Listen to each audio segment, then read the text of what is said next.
नमस्कार प्रणाम। हम सिंगर अपाची राजा तमाम भोजपुरिया सुनता है गोरसी को प्रणाम करतनी।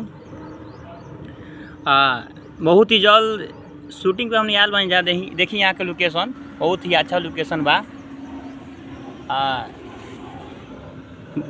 बबुआ विकेश जी के गाना के शूटिंग थोड़ा ही देर में शुरू होने वाला बा।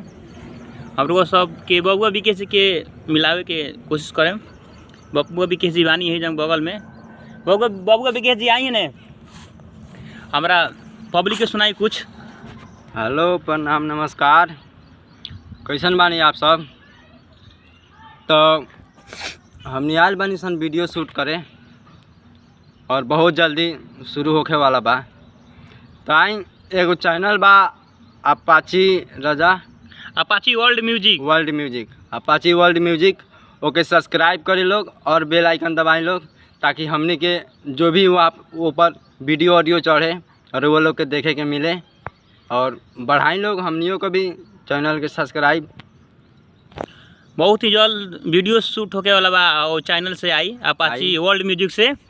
जितना भी भोजपुरी सुरता जितना भी सुने वाला बा चाहे देखे वाला बा, दोनों से हाथ जोड़ के विनती बा कि ये चैनल के छोट चैनल पर बहुत ही मतलब दुलार प्यार दी कि बड़ा होके कि ताकि हम लोग के जो भी गाना आवे चैनल से आवे ब्लास्ट वीडियो आवे वाला बा तुरंत। मैंने जितना छोट बा और वो सब के प्यार दुलार से और ही ज़्यादा बड़ा होते होते हो जाए। नमस्कार प्रणाम। छोटा ही चैनल वालों के आशीर्वाद से प्यार से बड़ा होकेला, तो हमनियों के चैनल के बड़ा करी लोग और हमार भी बबुआ विकेश ऑफिशियल चलेला ओके सब्सक्राइब करी लोग। बहुत ही अच्छा बबुआ विकेश जी गाना गावे नहीं, इनकर चैनल एगो खुलल बा बबुआ विकेश ऑफिशियल। हाँ, बबुआ विकेश ऑफिशियल चैनल के नाम हो।